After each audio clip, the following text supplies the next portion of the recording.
누가복음 15장 25절부터 32절까지 읽겠습니다.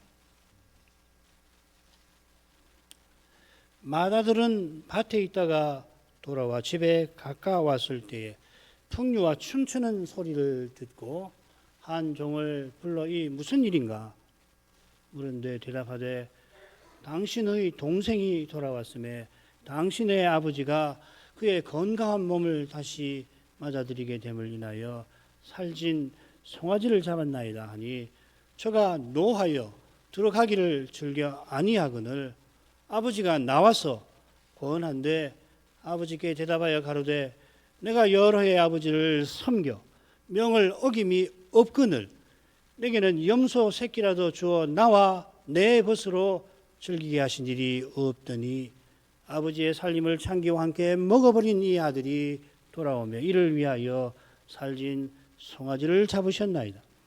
아버지가 이르되 예 너는 항상 나와 함께 있으니 내 것이 다 네 것이로되 이 네 동생은 죽었다가 살았으며 내가 잃었다가 얻었기로 우리가 즐거워하고 기뻐하는 것이 마땅하다 하니라.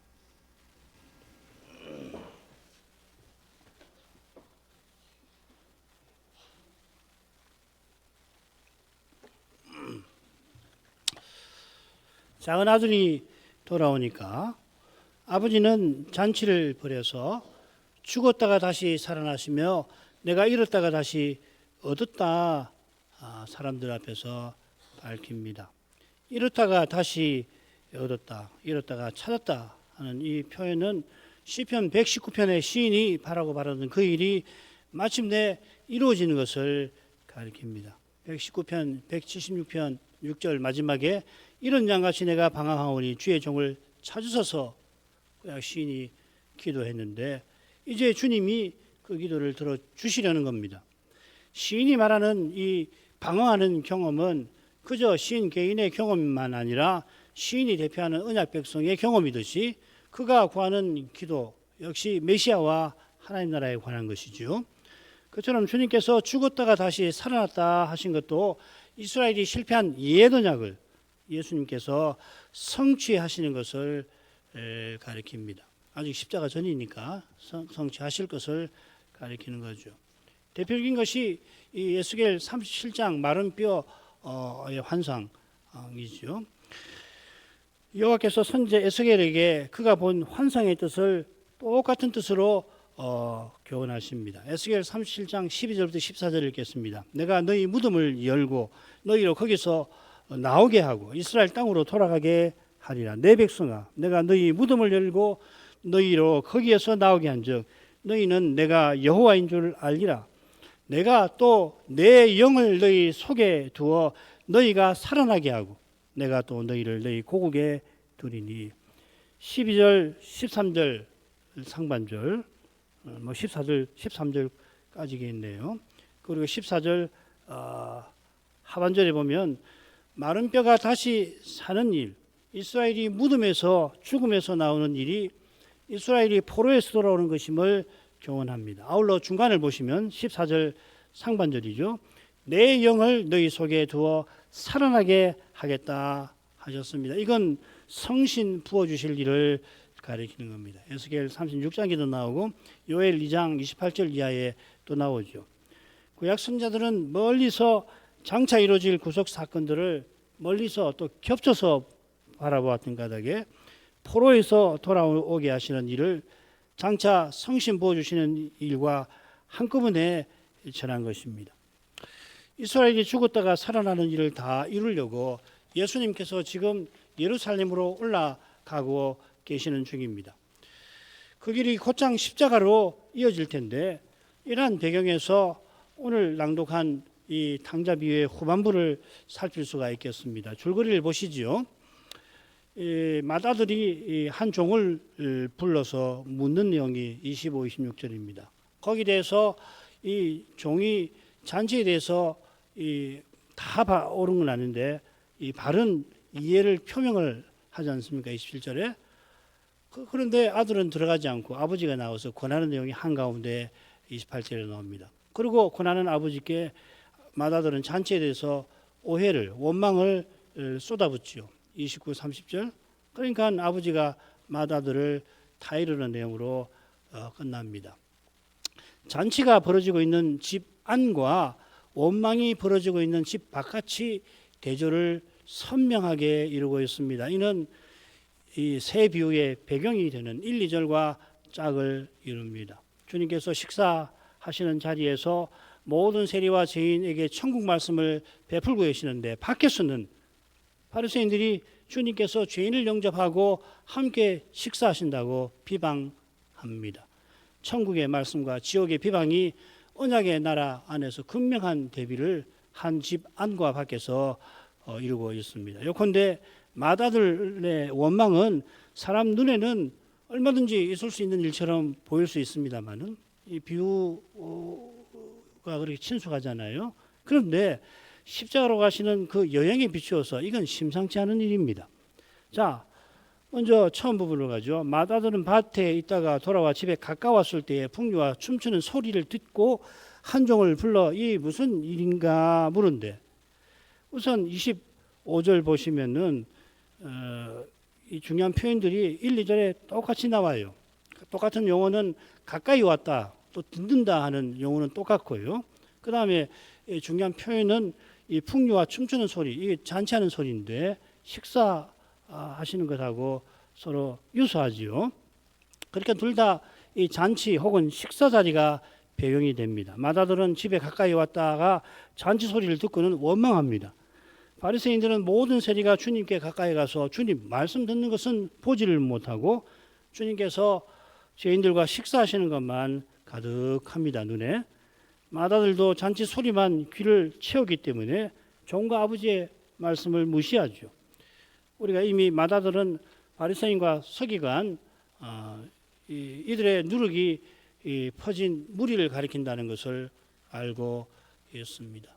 주님께서 그냥 맏아들이라고 하지 않고 그의 맏아들이라 하십니다.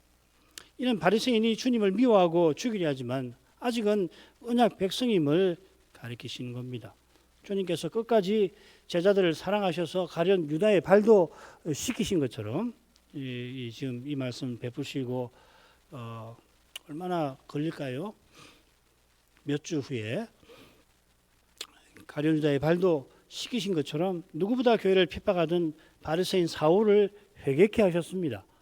이런 사랑이 비유의 아버지가 맏아들을 권하는 데서 잘 드러납니다.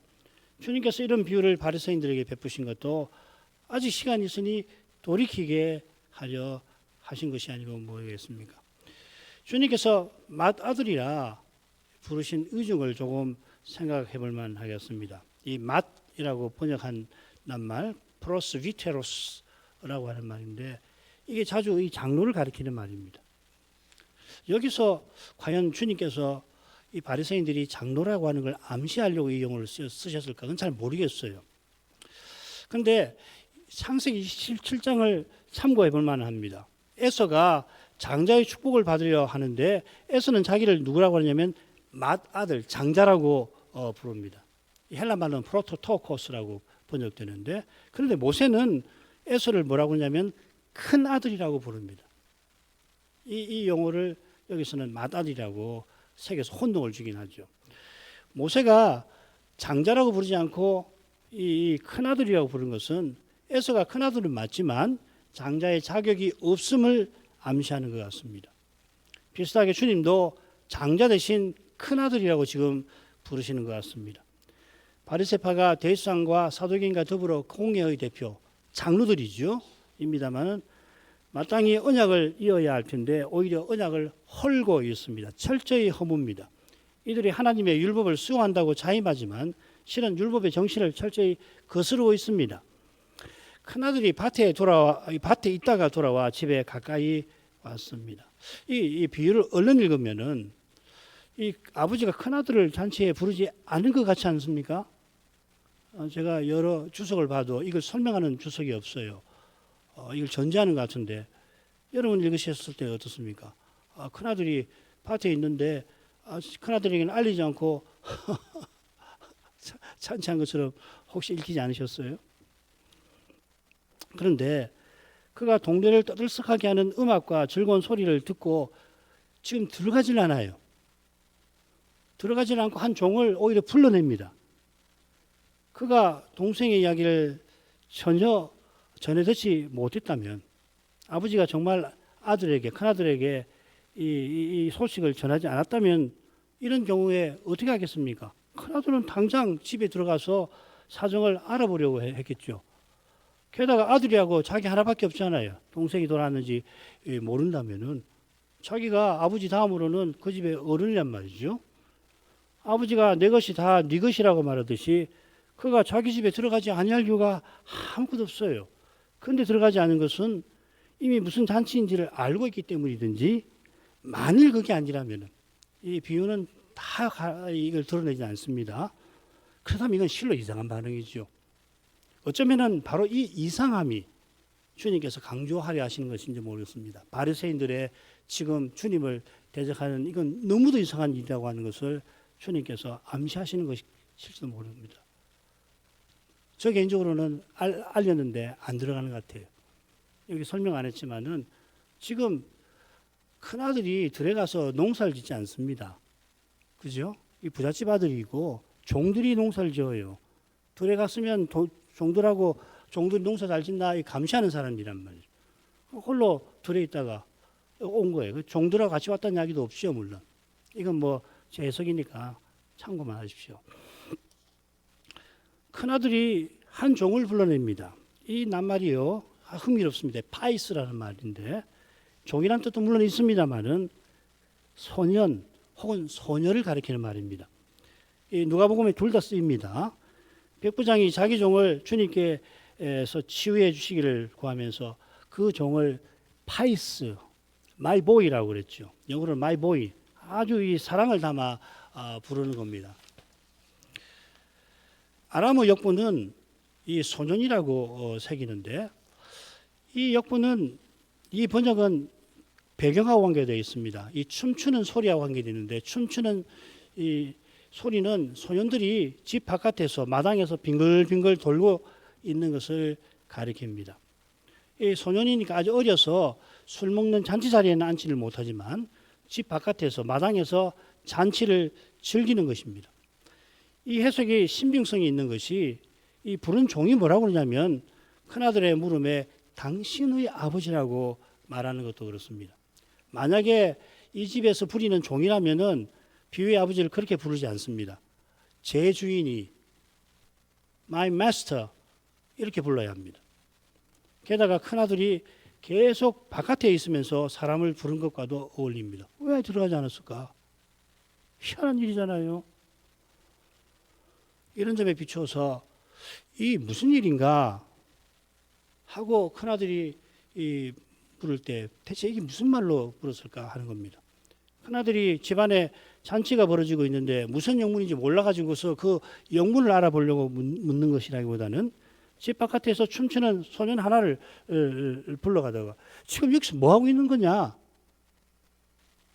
소년에게 지금 여기서 뭘 하고 있지? 라고 퉁명스럽게 물은 것일지도 모릅니다. 저는 이게 더 어울리는 것 같아요.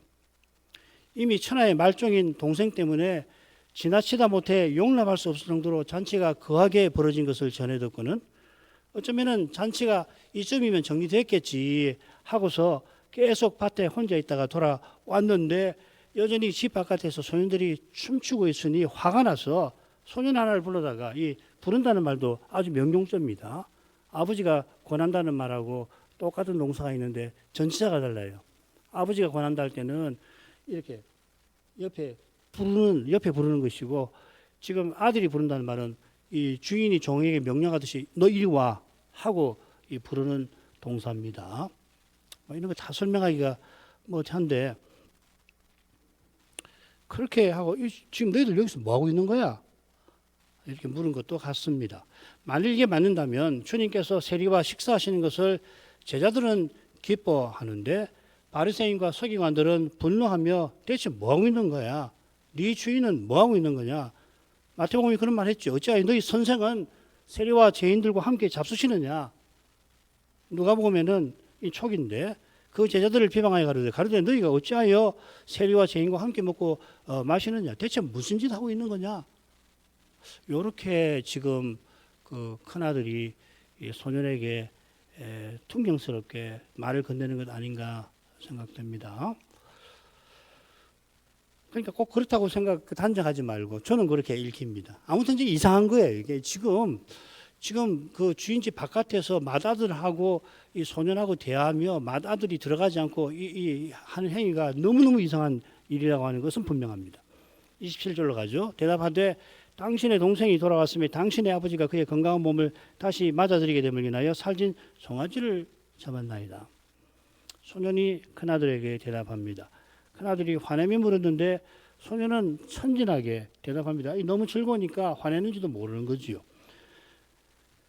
그리고 자기네가 즐겁게 춤추는 이유를 말하는 겁니다. 그가 말하는 것을 주님께서 앞서 말씀하신 내용에 비추어 살펴볼 필요가 있겠습니다. 20절 하반절, 22절부터 24절 그 아버지가 아들에게 작은 아들에게 행한 그 일과 한번 비교를 해보자는 겁니다.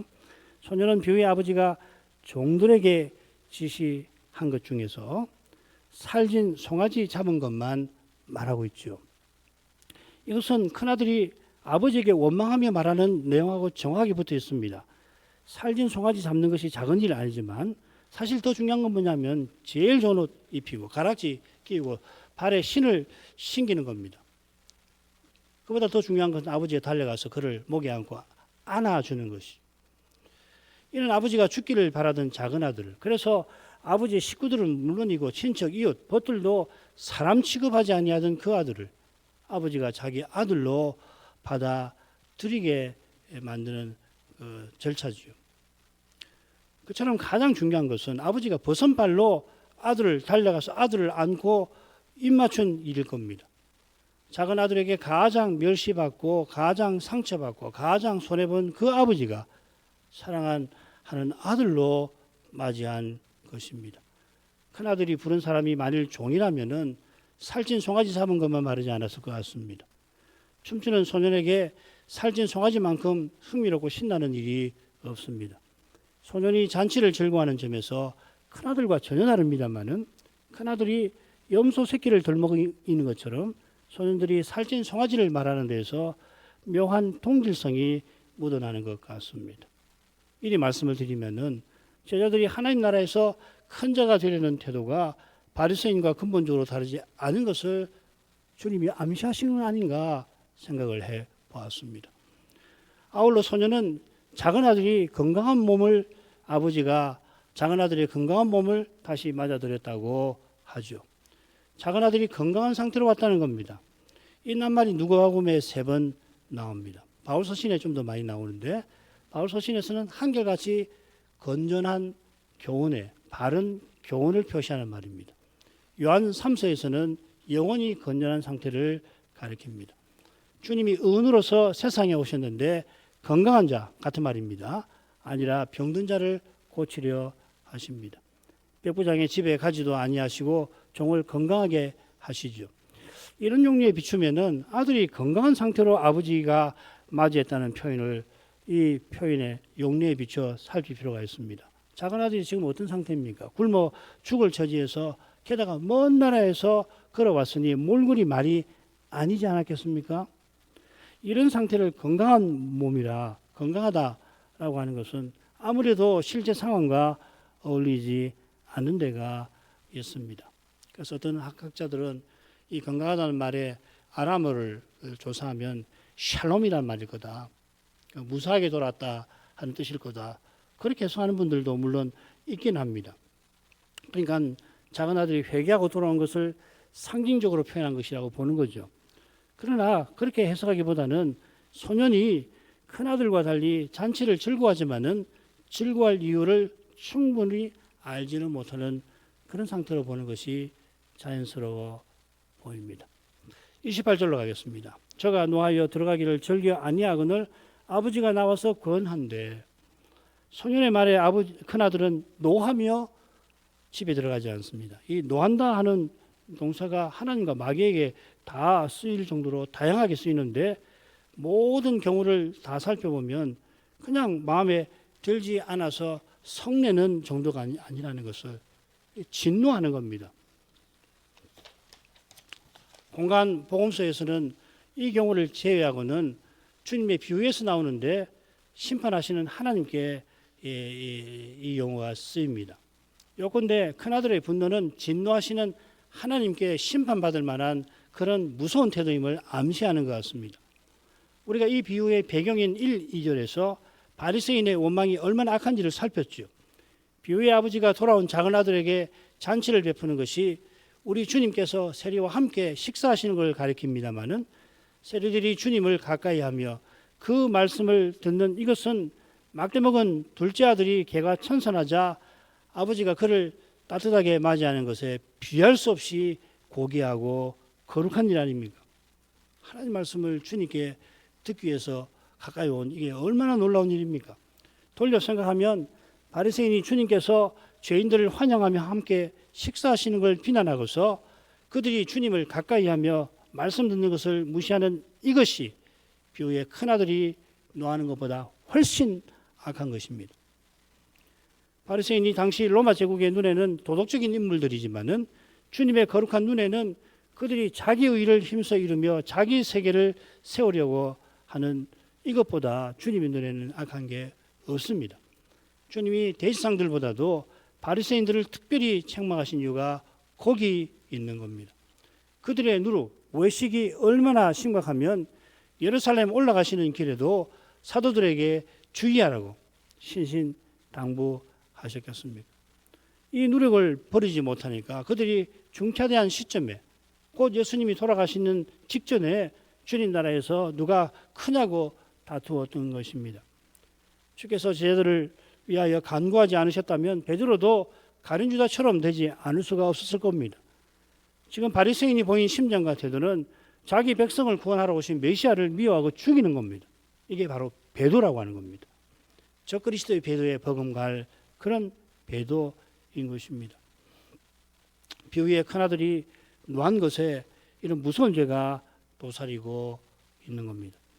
그가 집에 들어가기를 즐겨 아니하였다 번역했는데 이건 들어갈까 말까 주저했다는 말 아닙니다. 이게 무슨 말이냐면 들어가기를 거부했다는 말입니다. 이 번역이 조금 약해 보여요. 들어가기를 즐겨 아니했다. 이게 들어갈까 말까 그러나 가지 말아야 되겠다. 이렇게 뉘앙스를 풍기는데 아닙니다. 원문은 들어가기를 원치 아니하였다. 들어가기를 거부했다는 말입니다. 누구보다 집 안에 있어야 할 큰아들이 집 바깥에 있고자 합니다. 언론 보면 작은 아들이 집을 뛰쳐나간 것보다 큰아들이 들어가지 않으려고 거부하는 것이 훨씬 덜 심각한 것처럼 보일 수 있습니다만 사실은 그렇지 않습니까? 바리새인의 도덕적 태도가 세리의 매국적 태도보다 사람의 눈에는 훨씬 나아 보여도 얼마 지나지 않아서 예루살렘 멸망을 그들의 태도가 가져왔다는 것을 잊지 마셔야 합니다. 아울러 이 비유를 살필 때 아직 주님께서 십자가 지시기 전임을 기억해야 합니다. 주님께서 예루살렘의 멸망을 기뻐하실 리가 없듯이 바리새인도 자기 백성인데 그들이 망하기를 바라실 리가 없습니다.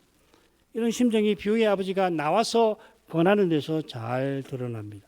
이 권하는 태도가 어떤 건지 주님께서 생생하게 묘사하십니다.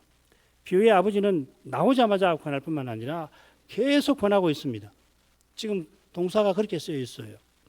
게다가 권한다고 새긴 이 동사 누가복음에 6번 더 나오는데 가령 백부장이 자기 사랑하는 종을 위하여 야이로의 아버지가 죽은 자기 딸을 위하여 주님께 간구한다. 그게 번역되어 있고요. 군대 귀신이 무적행에 들어가게 하지 마시고 돼지떼에 들어가게 해주십시오. 간구하는 데 이 낱말이 쓰였습니다. 비유의 아버지가 병낫기를 바라는 백부장이나 야이로의 아버지처럼 큰아들에게 집에 들어가서 함께 잔치를 즐기자고 간청하고 있는 것입니다. 반면에 큰아들이 한 소년을 부를 때는 그에게 명령하는 태도를 취하죠. 우리 주님께서 이미 몇 번이고 바리새인의 악의적인 비방과 시험을 받으셨고 또 십자가 직전까지 그렇게 되실 텐데 비유의 아버지처럼 그들이 악한 데서 돌이킬 것을 간절히 권하시는 것입니다. 십자가에 돌아가시는 그때에도 저희를 사하여 주옵소서. 저희가 하는 것을 알지 못함이니이다. 이렇게까지 하실 겁니다. 이런 사랑으로 마침내 십자가에 달려 돌아가신 것이고, 같은 사랑이 아버지께서 자기 아들을 아끼지 아니하시는 데에서 드러났고, 그렇게 교회를 핍박했던 바울을 구원하신 것 아니고 뭐겠습니까? 우리는 어떻습니까? 우리는 바울 사도보다 덜한 사랑을 받아도 구원받을 수 있습니까? 그렇지 않을 겁니다. 29, 30절로 가겠습니다. 아버지께 대답하여 가로되 내가 여러 해 아버지를 섬겨 명을 어김이 없거늘 내게는 염소 새끼라도 주어 나와 내 벗으로 즐기게 하신 일이 없더니 아버지의 살림을 창기와 함께 먹어버린 이 아들이 돌아오며 이를 위하여 살진 송아지를 잡으셨나이다. 큰아들이 간절히 권하는 아버지에게 대답하는데요. 첫 마디가 뭐냐면 여러 해 아버지를 섬겨 명을 어김이 없습니다. 이 섬긴다는 말이 이 종이라는 표현에서 나온, 이 섬긴다는 말에서 종이라는 말이 나와요. 이 둘로스라는 말인데, 작은 아들은 아무리 멸시받더라도 품꾼도 양식이 넉넉하게 대우하시는 자기 아버지의 품꾼이 되고자 왔지요. 큰아들은 모두가 멸시하는 작은 아들을 사랑하시는 아버지를 마치 아들조차 종처럼 부리는 주인처럼 멀리 합니다. 큰아들이 아버지를 어떻게 대하는지 명을 어김이라고 하는 표현을 통해서 살필 수 있습니다. 이 표현은 처벌이 두려워서 계명을 마지못해 지키는 태도, 바리새인들의 태도를 잘 보여주는 표현입니다. 바리새인의 문제 여기 있는 거 아니에요. 이 태도는 반대로 자기 의를 이루어 자기를 자랑하는 태도와 근본에서 똑같은 겁니다. 동전의 양면입니다. 이 율법주의의 양면이죠. 율법은 하나님이 얼마나 사랑하시는지를 맛보지 않고서는 율법의 정신도 모르고요. 그 율법의 정신을 받들 수가 없는 겁니다. 하나님 사랑을 맛보지 않고 하나님은 심판하시니까 두려웠고, 그러니 그 두려운 심판을 피하기 위해서 어떻게든지 면하지 않은 마음으로는 율법주의로 가기 쉽죠. 그러니까 형식상 지키는 거예요. 그게 달리 말하면 사람이 스스로 구원을 이루겠다라고 하는 태도고, 그런 태도니까 열심히 지키는 거예요. 어떤 사람은. 이 바리새인들이 대표적이죠.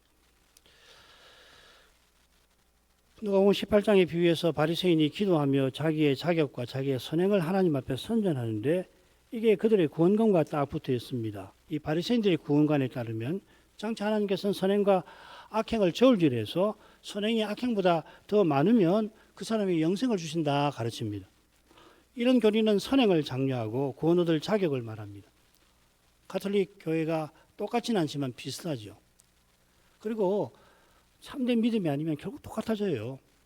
바른 신앙, 오직 은혜로, 하나님 사랑으로 은혜로 구원받는다는 이 가르침에 철저하지 않으면, 그리고 말만 아니고 참으로 하나님 사랑을 맛보지 않으면 개혁파에서도 마찬가지예요.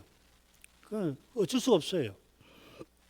예컨대 큰아들이 많은 세월 아버지를 섬겨 명이 없다 하고서 과시하는 것은 회개할 필요 없는 의인의 모습을 보여줍니다. 회개할 것 없는이라고 번역했는데 회개할 필요 없는입니다. 사실은. 아버지 이어지는 그의 말도 다르지 않습니다. 큰아들은 아들로서 전혀 자격 없는 동생에게 살찐 송아지를 아버지가 잡아주셨는데 자기에게는 내게는 염소 새끼도 주지 않았다고 원망합니다. 얼른 읽으면 큰아들 원망할 만하네. 그렇지 않습니까? 그런데 큰아들이 지금 뭘 원하는지를 살펴보십시다. 큰아들은 내게 주시지 않았다고 하고 나와 내 벗이 즐기게 하지 않았다고 원망합니다. 아버지는 살찐 송아지를 그저 작은 아들에게 준 게 아닙니다. 오히려 우리가 즐기기 위해서 살찐 송아지를 잡았죠. 아버지가 함께 즐기기를 원하는 우리 안에는 큰아들이 누구보다 먼저 속하지 않습니까? 그처럼 아버지는 누구든지 함께 즐기고자 하는 겁니다. 할 수만 있다면 동네 사람 전부 다, 우리 동네 사람만 아니면 우리 동네 넘어서 사는 지인들까지도, 심지어 지나가던 나그네도 오십시오. 우리 집에 이런 경사가 났는데 그냥 지나가는 과객도 말이지 불러다가 이 밥이라도 드시고 가시라고. 그렇지 않았겠어요?